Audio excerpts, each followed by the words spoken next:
Hello guys, welcome to my YouTube channel. কেমন আছো তোমরা? এখন আমরা একটা আপডেট নিয়ে কথা বলবো এবং বিগেস্ট একটা আপডেট, মানে 2024-এর সেরা আপডেট এটা। এবং এটা যখন থেকে আমি দেখেছি জাস্ট মানে খুশিতে পাগলা হয়ে যাচ্ছি, এমন একটা আপডেট।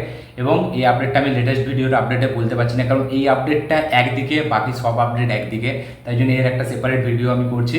তো এই আপডেটটা নিয়ে কথা বলবো, তো চলো ভিডিওটা শুরু করা যাক। তো সবথেকে প্রথম আপডেটটা কী? এই আপডেটটা হলো সালমান খান এবং অ্যাটলির ফিল্মটাকে নিয়ে। ইয়েস, কিছুদিন আগেই, কয়েকদিন ধরে আমরা খবর পাচ্ছি যে অ্যাটলির নেক্সট সিনেমাটা সালমান খানের সাথে হতে চলেছে, এবং সেটা আমি বলেওছি অলরেডি, কিন্তু অলমোস্ট কনফার্ম হয়ে গেছে, 95% এটা কনফার্ম, ঠিক আছে। এবং শোনা যাচ্ছে যে সাইনও হয়ে গেছে, স্ক্রিপ্ট লকও হয়ে গেছে, এবং সালমান খান এটার জন্য পুরোপুরি রাজি, এবং সিকান্দারের পর সালমান খান এই সিনেমাটি ধরবে। এবার প্রশ্ন হচ্ছে যে অ্যাটলি যেটা আল্লু অর্জুনকে শুনিয়েছিল, সেই স্ক্রিপ্টটাই কি এটা? অনেকে বলছে এইটাই, আবার অনেকজনের মতে এটা না, কিন্তু আমার মতে এইটাই, কারণ এরকমই ইনসাইডার থেকে রিপোর্ট উঠে এসেছিল যেটা আল্লু অর্জুনকে শুনিয়েছিল সেই স্ক্রিপ্টটা এখন সালমান খানের কাছে গেছে। এবং এই ফিল্মটার যেটা এক্স ফ্যাক্টর, সেটা হচ্ছে এটা একটা টু হিরো ফিল্ম। এবার আমার মনে হচ্ছে আল্লু অর্জুন হয়তো এই জন্যই করেনি, কারণ আল্লু অর্জুন এখন যেই ফর্মে আছে, ঠিক আছে, যেই পিকে আছে, সেখানে সে ডাবল হিরো ফিল্ম হয়তো করতে চায় না। এবার এই ফিল্মটা কি সেই ফিল্মটা যেটা মানে অ্যাটলি এর আগে বলেছিল অনেক ইন্টারভিউতে, যে সে বিজয় এবং শাহরুখ খানকে নিয়ে একটা সিনেমা বানাতে চায়, যেটা একটা ডুয়েল হিরো সিনেমা হবে, এবং সেই স্ক্রিপ্টটার উপর সে কাজ করছে। এবার এটা কি সেই সিনেমাটা? কারণ অ্যাটলি বলেছিল যে আমি একটা ডাবল হিরো ফিল্ম একটা করতে চাই।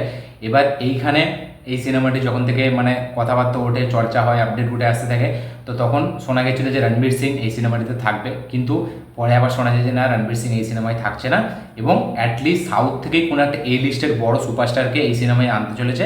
এবার সেটা আমি বলেছিলাম একটা ভিডিওতে, যেটা সেটা রজনীকান্ত হতে পারে মেবি, কারণ আমি কিছু রিপোর্ট পেয়েছিলাম যেটা রজনীকান্তের মানে নাম উল্লেখ হয়েছিল।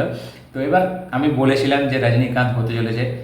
এখন যেটা লেটেস্ট আপডেট, ইনসাইডারের আপডেট, এবং খুবই মানে ভেরিফাইড সোর্সেস থেকে আপডেট, এটা হয়তো অলমোস্ট হতে চলেছে, সেটা হচ্ছে রজনীকান্ত ভার্সেস সালমান খান। ইয়েস, এক সিনেমায় রজনীকান্ত সালমান খান দুটোর ফেস অফ, তার সাথে সাথে প্রেজেন্ট করবে অ্যাটলি। মানে বক্স অফিসের যে নাম্বার আমরা বলি, 100 কোটি, 200 কোটি, 300 কোটি, এইগুলো জাস্ট ডে ওয়ানের কালেকশান, এমন কালেকশান হতে চলেছে। আমরা জানি সালমান খান, তার একটা এমন স্টারডাম, এবং সালমান খান একটা এমন হিরো যার সিঙ্গেল স্ক্রিনের মানে দাপট বিশাল, এবং মাস হিসাবে সালমান খান মানে অন্য লেভেলের, ঠিক আছে, আমরা জানি। এবং তার একটা প্রপার কামব্যাক দরকার একটা অ্যাকশন ফিল্মের সাথে, এবং সে অলরেডি সাউথের ডিরেক্টরদের সাথে এখন প্রচুর কথাবার্তা চলছে তার। অলরেডি সিকান্দার কনফার্ম হয়ে গেছে, সেটা হচ্ছে, সেটা 2025 আসবে, সেটাও একটা বিগেস্ট ডিরেক্টরের সাথে, এআর মুরুগাডাস, যে মানে মাস মাসালা খুব ভালোভাবে জানে, এবং তার সিনেমা একটু অন্য ধরনের হয়, তো সেটা তো আসছে, সেটা থেকে তার কামব্যাক হচ্ছে। তারপরে সিনেমাটা অ্যাটলির সাথে, যে মানে মাস সিনেমা বানানোর জন্য নোন, তাকে মাস সিনেমার 1 নম্বর ডিরেক্টর বলা হয়। সে মাস সিনেমা যেভাবে ডিজাইন করে সেটা কেউ পারে না। তার সিনেমার যে লেভেল, যে মানে ওই যে একটা হয় না, মানে একটা চেয়ার ভাঙাভাঙি যে ব্যাপারটা, সেটা অ্যাটলিস্ট সিনেমাতে হয়, এবং অ্যাটলিস্ট সেটা বারবার প্রমাণ করে দেখিয়েছে। রিসেন্টলি জওয়ানের মতো সে সাকসেস দিয়েছে বিগেস্ট স্টার শাহরুখ খানকে নিয়ে।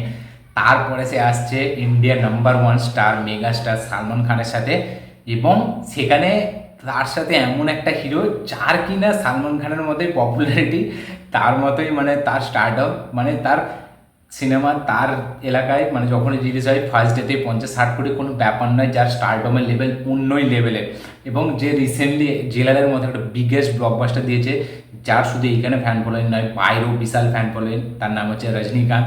তার স্ক্রিন প্রেজেন্স, তার সাথে সাথে সালমান খানের স্ক্রিন প্রেজেন্স, যাতে একবার ভাবুন থিয়েটারে যখন মানে অ্যাটলি যেভাবে ফিল্ম মানে প্রেজেন্ট করে হিরোদের, সেইভাবে এই দুটো মাস হিরোকে, এই দুটো মানে অ্যাকশন হিরোকে যদি এইভাবে প্রেজেন্ট করে, মানে বক্স অফিসটা তো ছাড়ুন, সেটা কোথায় যাবে, তার তো মানে যেমন 1000 কোটি, সেটা হয়তো 1600-1700 কোটিও হয়ে যেতে পারে, বাহুবলী 2-এরও রেকর্ড ভেঙে দিতে পারে। কিন্তু এই যে দুটো হিরোকে যে এইভাবে করা, সেখানে অ্যাটলি মানে কতটা লেভেল অফ দ্য মাস মুভমেন্টসটাকে নিয়ে যাবে। কারণ সে একটা হিরোতেই ফিল্ম করে, কিন্তু সেটাকে ডাবল রোলে নিয়ে যায় তার প্রত্যেকটা সিনেমা। থেরি, মার্শাল, বিগেল, প্রত্যেকটা ডবল হিরো সিনেমা, জওয়ানেও ডবল হিরো সিনেমা, এবং সেটা বাপ ছেলের কনসেপ্টটা সে বেশি ইউজ করে। এবার এইখানে রজনীকান্ত সালমান খান যখন আসবে, আমি জানি না বাপ ছেলের হবে কি না, ঠিক আছে, কিন্তু সে যাই হোক, মানে এখানে সালমান খানকেও যেরকম স্পেস দিতে হবে, ঠিক আছে, তার পাশাপাশি রজনীকান্তকেও কিন্তু সেরকম স্পেস দিতে হবে। এবং রজনীকান্ত আবার তারই মানে এলাকার হিরো, ঠিক আছে। আর এখানে সালমান খানের সাথে অলরেডি তার মানে অনেক কথাবার্তা হয়েছে। সে জাওয়ানের মতো রিসেন্টলি এত বড় একটা বিগেস্ট ব্লকবাস্টার দিয়েছে, সেখানে সে সালমান খানের খুব বড় ফ্যান। সে সালমান খানকেও এমনভাবে প্রেজেন্ট করবে, কারণ সালমান খানই একমাত্র হিরো যার মানে হিন্দিতে মাস অডিয়েন্স যার মতো কেউ মানে কানেক্ট করতে পারে না, এবং তার জন্য ফ্যান্সরা পাগল হয়ে যায়। তার এন্ট্রি সিনে মাথা খারাপ করে দেয়। এবং অ্যাটলি জাস্ট মানে ভাবুন, অ্যাটলি যখন ডিজাইন করবে এন্ট্রি সিন, সে মানে বেস্ট, সব থেকে বেস্ট যাকে এন্ট্রি দেয় সেটা হচ্ছে থালাপতি বিজয়। মানে অ্যাটলি আর যাকে প্রেজেন্ট করুক কিরম করুক, কিন্তু বিজয়কে যেভাবে প্রেজেন্ট করে সেটা জাস্ট সেই লেভেলটাকে ম্যাচ করতে পারবে না।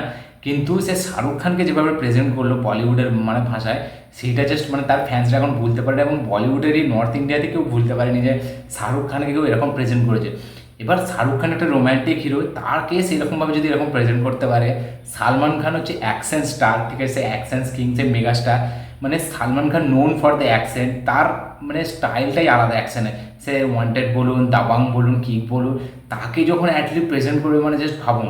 এবং তার পাশে পাশে মানে যারা মাস পালসটা বেস্ট বোঝে, রজনীকান্তের মতো স্টার, এত বড় একটা বিগেস্ট স্টার, সে জেলারে শুধু হেঁটে আসছে সিনেমা 600 কোটি টাকা, সে 72 বছর বয়সে এরকম দিচ্ছে, ঠিক আছে। যেখানে নেলসন তাকে এরকমভাবে ব্যবহার করছে, সেখানে যদি অ্যাটলি তাকে এইভাবে ব্যবহার করে, মানে কি জাস্ট হতে চলেছে আপনারা ভাবুন। এই আপডেটটা এই 7 মাস পর্যন্ত 2024-এর বিগেস্ট আপডেট, নাম্বার 1 আপডেট। মানে এর আগে ছিল আমার কাছে নাম্বার 1 আল্লু অর্জুন অ্যাটলি সিনেমাটি, কিন্তু সেটা আনফর্চুনেটলি হলো না, ঠিক আছে। তো আমি চাই যে ধীরে সুস্থে কাজ করুক আল্লু অর্জুন। তারপরে এই সিনেমাটির জন্য মানে জাস্ট কোনো কল্পনার বাইরে এক্সপেকটেশান। এবং এটা যে রিপোর্টটা উঠে আসছে ইনসাইডারের ভেতর থেকে, সেটা কিন্তু খুবই মানে ভেরিফাইড সোর্সেস থেকে, এবং সেটা কিন্তু খুবই একটা ইনসাইডার রিপোর্ট। মানে এটা অলমোস্ট কনফার্ম হতে চলেছে। এবং রজনীকান্ত সালমান খান একই স্ক্রিনে, মানে জাস্ট ভাবুন বক্স অফিসে কী হবে। শুধু নর্থ ইন্ডিয়া নয়, সাউথে তো মানে মাথা খারাপ হয়ে যাবে। সাউথের সিনেমা যেভাবে চলে তাদের হিরোদের জন্য, রজনীকান্ত যখন থাকবে তার মানে অন্যই লেভেলে মাত্রা তো বক্স অফিসে আসবে।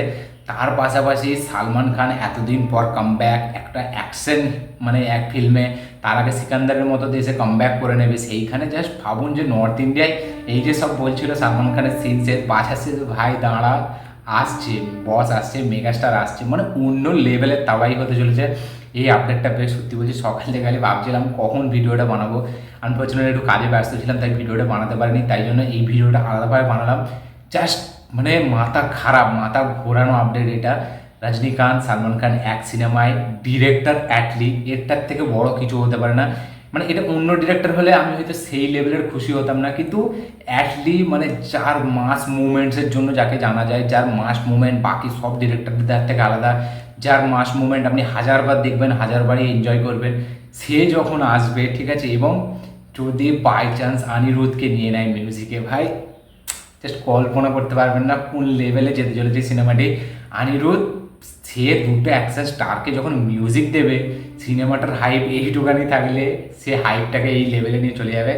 মানে জাস্ট অন্য লেভেলের তাবাই হতে চলেছে এই আপডেটটা। আমি খালি চাই অফিসিয়াল আপডেট একটা আসুক, একটা অ্যানাউন্সমেন্ট আসুক, সোশ্যাল মিডিয়া ক্র্যাশ হয়ে যাবে, সত্যি বলছি বাম্পার একটা ব্যাপার হয়ে যাবে, মাথা ঘোরানো একটা ব্যাপার হয়ে যাবে, অন্য লেভেলের তাবাই হতে চলেছে। অ্যাটলিস্ট সালমান খান রজনীকান্ত এক সিনেমায় মিউজিক দেবে, অনিরুদ্ধ যদি এরকম হয়ে যায় বস, আমার থেকে বেশি খুশি কেউ হবে না। মানে অ্যাটলিস্ট সিনেমার নাম শুনে আমি মানে কত খুশি আপনাদেরকে বলে বোঝার মানে বিগেস্ট ফ্যান অ্যাটলিস্ট, ঠিক আছে। যখন থেকে আমি থেরি দেখেছি মানে অন্য লেভেলের। দেখা যাক ফাইনালি কী হয়। তো এই আপডেটটা আমি আপনাদের সাথে শেয়ার করলাম একটা আলাদা ভিডিওতে, কারণ এই আপডেটটা একটা অন্যই আপডেট। সত্যি বলছি বাকি সব আপডেট একদিকে, এই আপডেটটা একদিকে, অন্য লেভেলের একটা আপডেট। অলমোস্ট কনফার্ম হতে চলেছে এইটা, এবং এটা কনফার্ম হলে মানে আমি খালি দেখতে চাই ফার্স্ট ডে বক্স অফিসটা কী হয়। যারা বলছিল সালমান খানের টাইম অফ হয়ে গেছে, যারা রজনীকান্তকে সবাই বলতো যে মানে সাউথেই হয়, এরকম যাচ্ছে 72 বছর বয়স তার বস, তাতে এরকম সিনেমা দিচ্ছে, দাঁড়ান তারা খালি আসুক একসাথে, অন্য লেভেলের তাবাই হতে চলেছে। আপনারা কতটা এক্সাইটেড এই আপডেটটা জেনে অবশ্যই কমেন্ট করে জানাবেন। আপনারা কে কে এক্সাইটেড এই দুটো কম্বোকে একসাথে দেখার জন্য অন স্ক্রিনে অবশ্যই কমেন্ট করে জানাবেন, এবং এই আপডেটটাতে কতটা এক্সাইটেড আপনারা সেটাও কমেন্ট করে জানাবেন। আমার এই ভিডিওটি ভালো লাগে থাকলে লাইক শেয়ার কমেন্ট করে দিন। চ্যানেলটি নতুন হলে চ্যানেলটিকে সাবস্ক্রাইব করুন, বেল আইকনটি প্রেস করতে ভুলবেন না। দেখা হচ্ছে পরের ভিডিওতে, ততক্ষণের জন্য বাই।